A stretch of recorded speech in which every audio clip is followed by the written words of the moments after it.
Chers spéculateurs, bonjour et bienvenue dans cette vidéo hebdo du samedi. Alors cette semaine, on a vécu un gros rebond du SP500 puis un retour là où il avait ouvert en début de semaine. Et bien entendu, suite à la séance de rebond, ça n'a pas loupé dans les commentaires. D'ailleurs, ça arrive à chaque fois qu'on est dans une zone émotionnelle forte sur les marchés financiers. Je me suis fait clasher. Le soir même, je pense qu'ils ont dû attendre pile poil, ces haters, la clôture. Et à 22h001, ils sont arrivés dans mes commentaires et ils ont dit « Ah voilà, tu t'es encore trompé Cédric, t'as titré la purge, tu titres le marché baissier et c'est le plus gros rebond qu'on a vécu depuis je sais pas combien de mois. » Sauf que oui, c'est exactement ce qui se passe dans un marché baissier. On a une volatilité qui est extrême, on a des rebonds qui sont extrêmes, et puis 3 jours après, on est en dessous. C'est ce qui s'est passé notamment sur le Nasdaq. On a clôturé en dessous de là où on a ouvert, et sur le SP500, on n'est pas très loin de là où on a ouvert. Donc c'est juste pour vous dire que ce que je partage avec vous, c'est pas du day trading, c'est pas de la vision à quelques heures ou à une journée. On est sur des graphes en mensuel, quoi.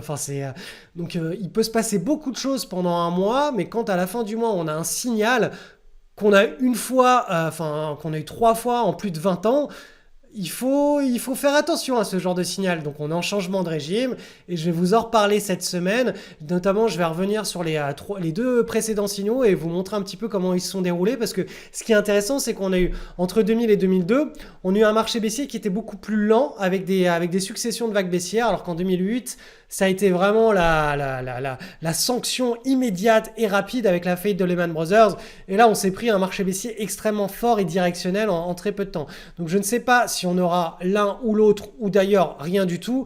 Mais en tout cas, on va comparer ce qui est en train de se passer en ce moment avec ce qui s'est passé au cours des 2 derniers marchés baissiers. Et vous verrez que cette comparaison, on ne peut la faire qu'en mensuel. Quand on descend sur des unités de temps inférieures, c'est du bruit de marché.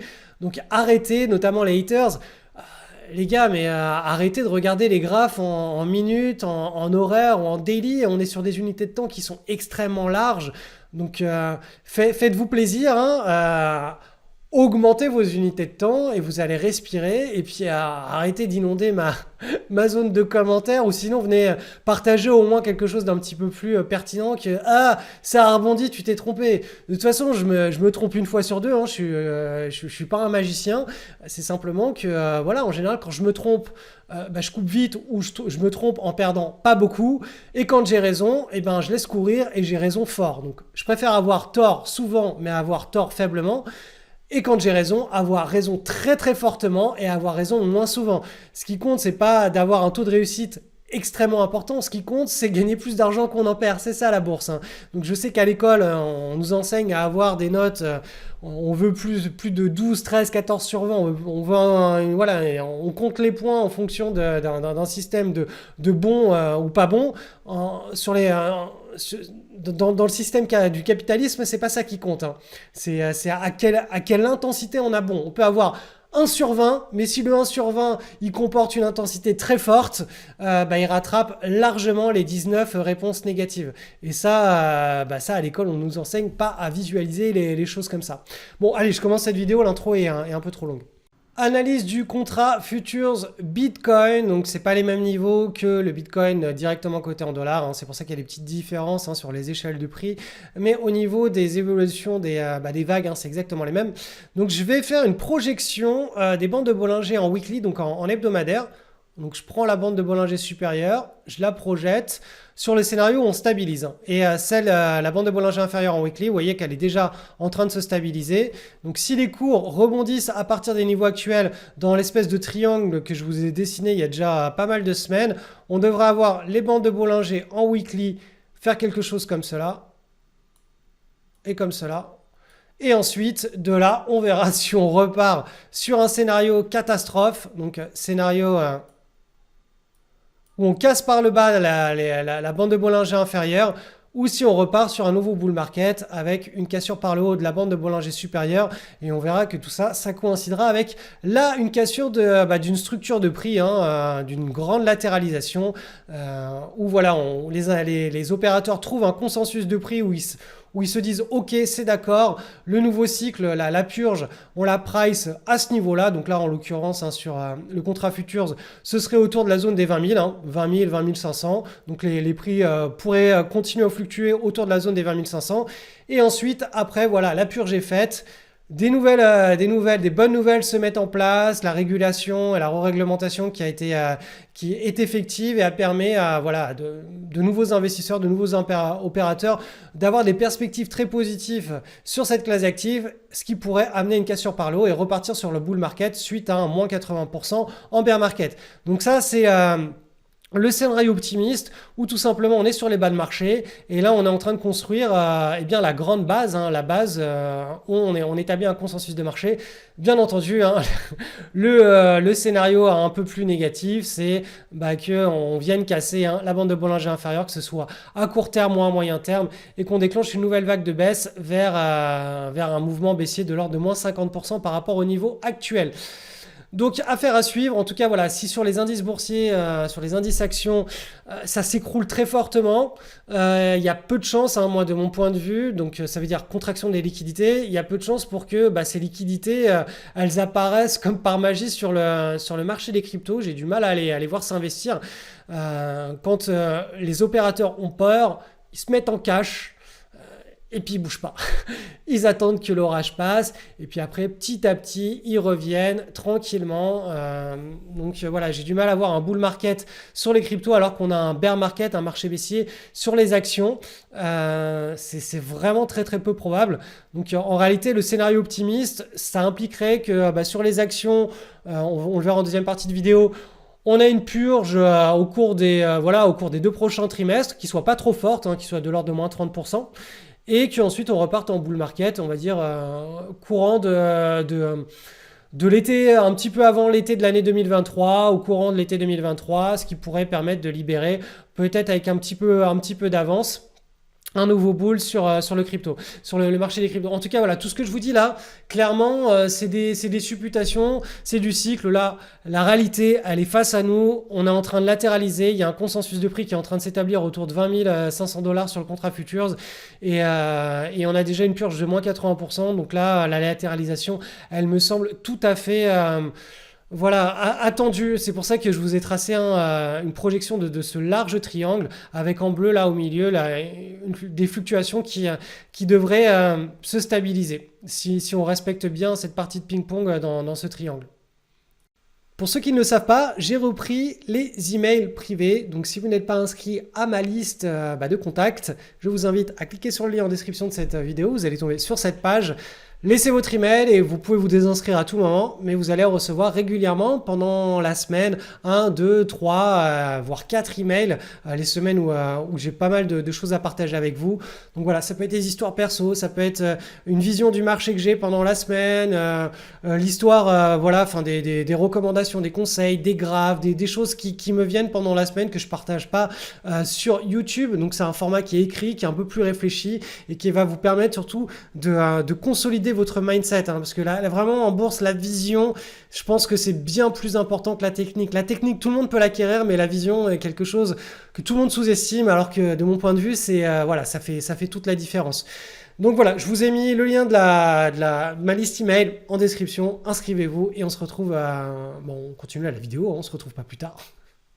Cette semaine, le dollar américain face à un panier de devises est resté relativement stable. Hein, vous voyez, hein, on a une semaine qui est quasi à l'identique. On est toujours dans cette logique de mouvement parabolique qui s'accélère et qui peut nous emmener. Donc si je passe en mensuel, hop, hein, sur cette zone de résistance avec un potentiel à court terme de l'ordre de plus 10%. Et si ça s'accélère très fort, hein, c'est ce qu'on appelle un climax run. Les mouvements très forts et très rapides ne sont pas soutenables sur le long terme. Par contre, à court terme, hein, ça peut monter très vite, très haut, très fort et on peut passer cette zone de 10%, même si c'est une résistance qui est majeure. Et j'ai du mal à voir une classe d'actifs comme le dollar qui est extrêmement lourde et liquide s'envoler bien au-dessus de cette zone de résistance. Il faudrait vraiment qu'au niveau mondial, on a un gros problème de défaut sur les dettes étatiques de tous les pays qui sont endettés en dollars et qu'on a un espèce d'effet de contagion. Je suis d'un naturel assez optimiste, j'ai du mal à voir toujours la catastrophe, hein. Vous savez, il y en a qui vous disent que bah, si tu sors de chez toi, tu vas te faire renverser par le camion, tu vas choper le coco, tu vas choper la peste, de toute façon la vie est horrible. Non, moi, je suis plutôt dans une logique, sors de chez toi, vis tes expériences et bien sûr il t'arrivera des choses, mais voilà, on n'a qu'une vie. Donc là, c'est un petit peu pareil, de mon point de vue. Le dollar, il risque de s'apprécier assez fortement, mais on est censé être protégé entre guillemets par cette zone de résistance, hein, dans un scénario normalisé, hein, on n'est pas dans un scénario catastrophique du monde économique. On est censé avoir un potentiel de plus 10% et ensuite ça devrait un petit peu se calmer. Donc bien entendu ça se répercute sur l'or coté en dollars. Vous le voyez ici en mensuel, hein. On avait cassé le mois de septembre par le bas, hein, cette zone de c'est cette espèce de grand triangle qui est en train de se dessiner. Donc vous voyez, hein, le hop. Moi j'étais dans la logique de on fait un gros triangle et on repart par le haut. Donc le mois dernier, ce triangle a été cassé par le bas. Donc ça c'était un signal de cassure voilà, par le bas. Et là, sur le mois actuel, le mois en cours, on est toujours sur la zone de ancienne zone de support, mais là qui sert de résistance. On est toujours en train de travailler cette zone. Et là, vous voyez qu'en hebdomadaire, on est repassé au-dessus, mais c'est de là, ça reste de la volatilité. Donc, sur l'unité de temps hebdomadaire, sur l'or, c'est vraiment des fluctuations à ne pas prendre en compte tant qu'on n'a pas de rupture de pivot. Donc, je vous rappelle, un pivot, typiquement, c'est quand on a quelque chose qui ressemble à ça. Donc, hop, hop, et là, on casse par le haut. Donc là, typiquement, si on a ça, en hebdomadaire, si vous voyez un pivot, donc une tasse avec une anse ou un double creux, ce que vous voulez, et que le pivot est cassé par le haut, ça voudra dire que le signal baissier qui a été enclenché ici, hein, au cours de la mi-septembre, il sera invalidé et qu'on repartira sur le scénario d'un grand triangle. Et ça voudra dire simplement que le dollar américain est en train de s'affaiblir ou que l'or redevient beaucoup, beaucoup plus attrayant que le dollar américain malgré la hausse du dollar américain. Donc voilà, en mensuel, hein, le scénario reste toujours correctif sur le dollar, sur l'or coté en dollars, hein, avec un objectif de moins 10%, qui est en fait hein, une appréciation du dollar de plus 10%. Par contre, sur l'or coté en euros, là c'est beaucoup plus joli, hein. On est vraiment, donc là en mensuel, hein, on est vraiment en train de construire une petite pattern de continuation de tendance. Je vais vous montrer ça en weekly pour que vous voyez ce qui s'est passé cette semaine. Donc en weekly, on a eu un beau rebond de l'or coté en euros. On a cette structure en triangle de continuation de tendance, hein, qui est extrêmement propre et bien entendu, si on commence à casser cette structure par le haut, on devrait avoir une appréciation assez significative hein, de l'or coté en euros. Donc c'est pour ça que tous les Européens sont ceux qui ont des portefeuilles diversifiés ou qui font du suivi de tendance sur des classes d'actifs. Les grandes classes d'actifs sont très contents d'avoir la possibilité d'investir sur de l'or pour faire du suivi de tendance. Ça les protège d'une grosse dévaluation de leur devise, de l'euro, hein, tout simplement. Donc voilà, l'or on reste positif du point de vue de l'analyse technique hein, sur l'or coté en euros et sur l'or coté en dollars. On reste toujours sur la logique d'un scénario à moins 10% qui vient en réalité d'une appréciation du dollar de plus 10% en cas d'accélération du dollar face à l'intégralité des devises de ce monde. Analyse du SP500, je commence par le mensuel, puisque le mensuel, c'est l'image globale que l'on doit avoir. On doit avoir une espèce d'image avec la tendance de fond à chaque fois qu'on aborde les marchés financiers. Et vous le voyez, hein, comme j'expliquais la semaine dernière, on a eu une fois ici en 2001, une fois ici en juin 2008 et à nouveau une fois ici en septembre 2022, un signal de cassure sur l'unité de cycle de cette classe d'actifs. Donc à chaque fois qu'on a eu cette cassure de la bande de Bollinger inférieure en mensuel, derrière, on a eu des mouvements plus ou moins rapides. Hein. En 2008, c'était une crise très forte, très rapide. Donc le marché baissier a été beaucoup plus court. Et entre 2000 et 2003, voilà, le marché baissier a été beaucoup plus long avec des successions de vagues baissières.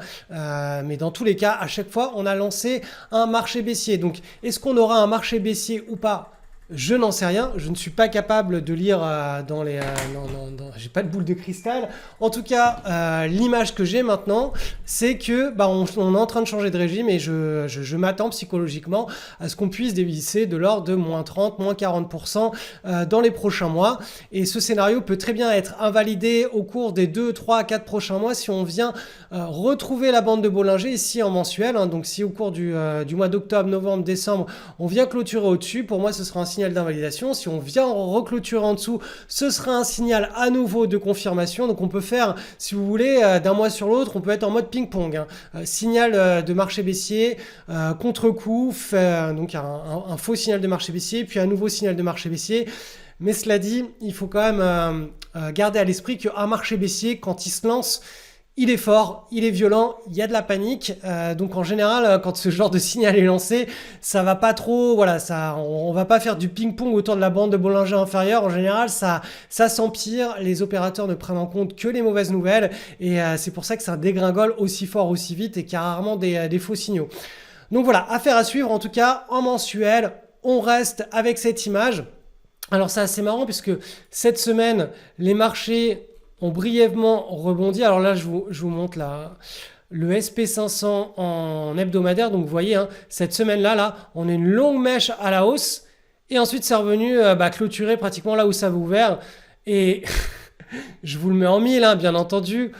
Là, à la fin de cette journée de hausse qui était de l'ordre de plus 3% sur le SP500, je me suis bien fait tailler comme d'habitude dans les commentaires. Ah Cédric, t'annonces le marché baissier, t'annonces la purge et boum, le SP500 explose à la hausse. Alors, faut vraiment comprendre une chose, dans un marché baissier, il y a une volatilité qui est extrême. Donc ce genre de séance à plus 3%, c'est rien. Si on rentre dans un marché baissier, on risque d'avoir des séances à plus 7, plus 10, plus 13%. C'est de la volatilité, c'est normal. D'ailleurs là, en journalier, vous voyez, je vous ai tracé un canal comme ça qui donne le ton, qui donne la dynamique, le momentum baissier. Et vous voyez qu'on peut très bien même aller chercher un plus 12% sans qu'on sorte de ce canal-là. Donc vu qu'on a bien baissé déjà, depuis le dernier haut du canal. Là, bien entendu, il y a de la volatilité, on peut venir rebondir, repasser en dessous, c'est comme ça que ça risque de se dessiner.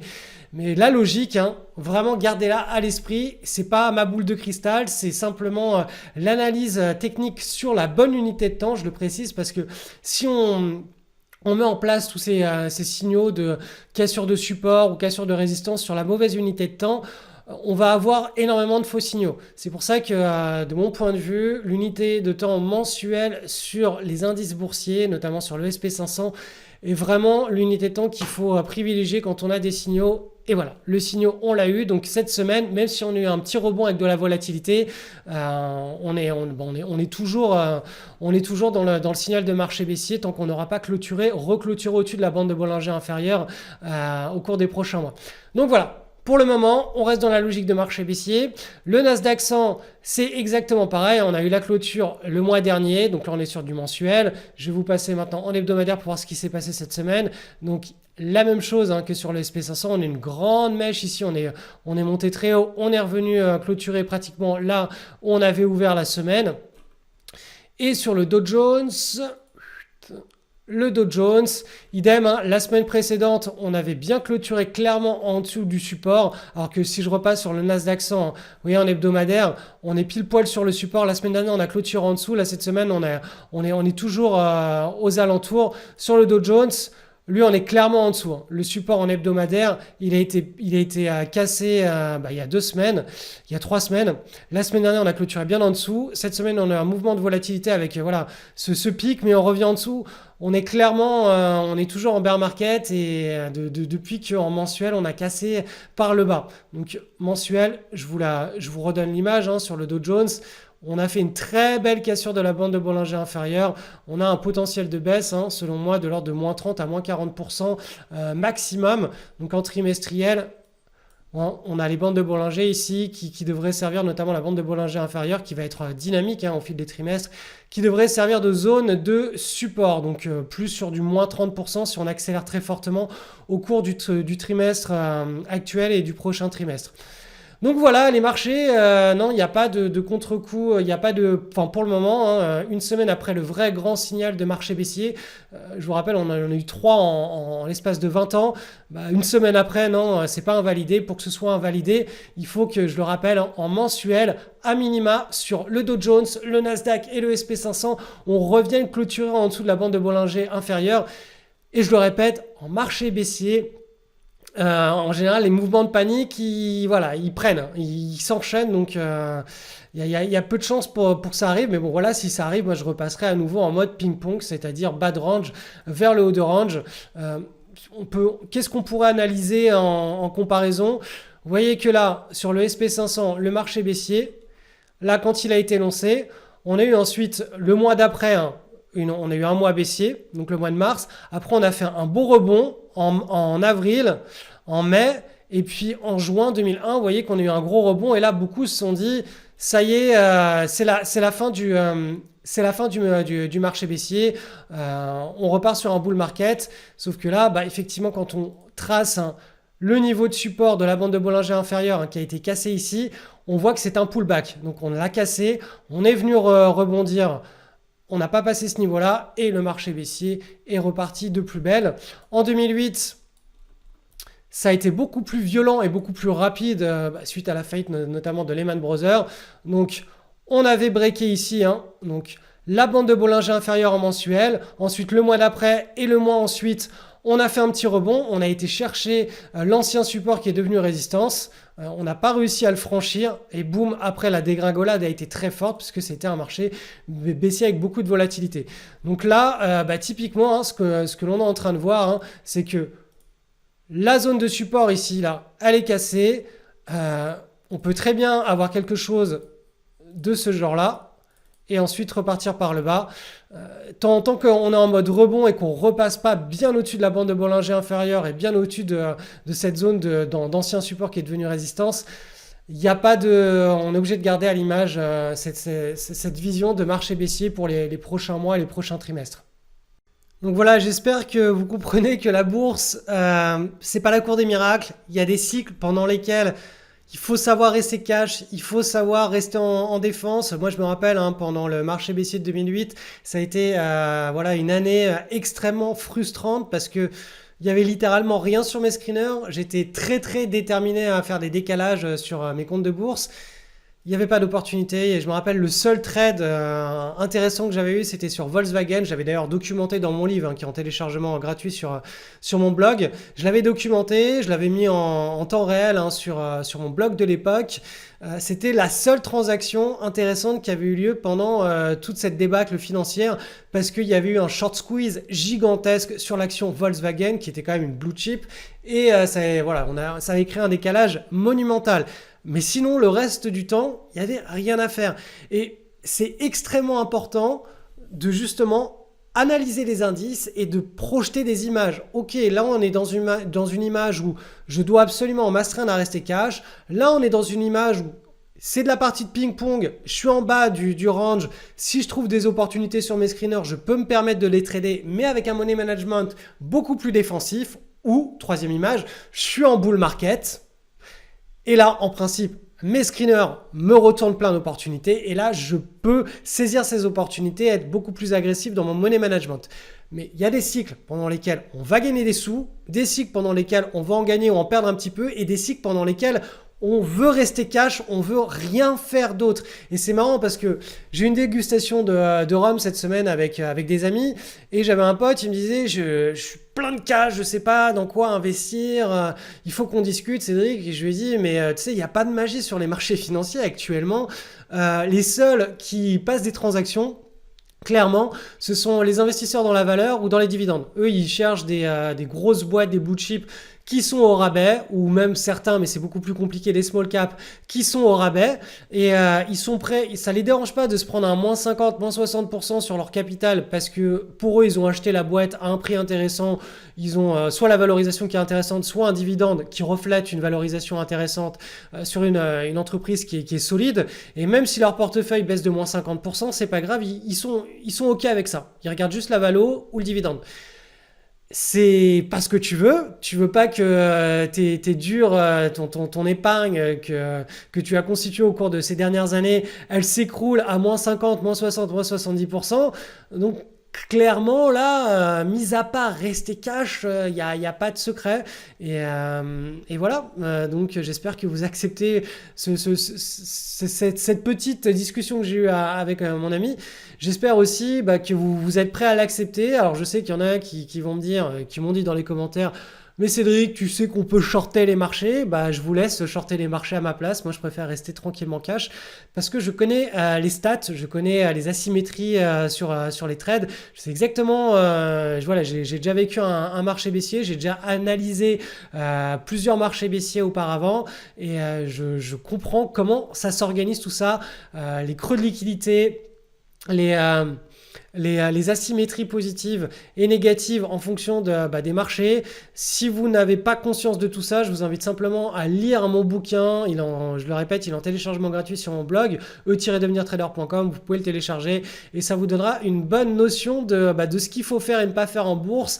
Et surtout, arrêtez de croire au miracle, hein, en mode on peut prendre toutes les fluctuations des bourses et s'enrichir et devenir le boss le boss du trading. Ça ne marche pas. Ça peut très bien marcher pendant 1 ou 2 ou 3 semaines, hein, vous enchaînez les coups gagnants. Vous savez qu'il y a des gagnants du loto, hein, mais le problème c'est que si on met 1 million de personnes et qu'on les met devant un compte de bourse, oui, bien sûr, il y en a qui vont réussir, hein, par chance, hein, c'est la voilà, c'est le hasard, hein. Il va y avoir un biais du survivant et il y en a qui vont gagner, ils vont vous expliquer comment ils ont fait pour faire ça, sauf que c'est pas reproductible, ils ont juste été victimes du hasard, donc du biais du survivant, ils ont été victimes de chance. Ce qui n'est pas lié au hasard, c'est quand on met 1 million de personnes et que, on va dire, 70 ou 60% de ces 1 million de personnes sont capables d'avoir une rentabilité et des rendements qui sont grosso modo les mêmes et qui arrivent à être supérieurs au marché. C'est-à-dire, typiquement, on veut gagner autant, voire un petit peu moins, voire un tout petit peu plus que le marché quand le marché gagne, mais on ne veut rien perdre ou perdre très très très peu quand le marché se retourne à la baisse et qu'il perd fortement. Mais ça n'a, voilà, cette notion, cette vision de la spéculation n'a rien à voir avec le fait de vouloir prendre toutes les fluctuations et gagner des fortunes dans tous les sens, ça n'existe pas, hélas. Donc si vous voulez recevoir mon livre, je vous invite à vous inscrire à ma liste d'emails privés. J'ai rajouté le lien de téléchargement direct de mon livre, donc le lien est en description. Vous inscrivez à ma liste d'emails privés. Vous pouvez vous désinscrire tout de suite après, hein, si vous ne voulez pas recevoir régulièrement des emails privés de ma part. Mais ces emails privés, ce sont des pépites. C'est des petites histoires perso, des recommandations, du mindset. Voilà, il y a vraiment beaucoup de choses qui vont vous permettre de passer au niveau supérieur, que ce soit en spéculation ou juste en investissement classique en bourse. Donc vraiment, voilà, inscrivez-vous à cette liste, lisez régulièrement les emails privés que je vous envoie. Et là, je viens juste de rajouter voilà, le lien du livre. Donc quand vous vous inscrivez, il y a un lien il y a un email de confirmation, il faut que vous confirmiez, il est peut-être dans vos spams, donc déplacez-le dans vos mails classiques. Et là, vous aurez la possibilité de télécharger mon livre en format PDF. Et je crois que d'ailleurs, il est en vente à plus de 100 € ou 200 € sur Amazon, puisqu'il n'avait pas été réédité et republié. Donc, vous allez apprendre beaucoup de choses avec ce livre. Je vous souhaite une excellente lecture et puis on se retrouve dans les emails privés.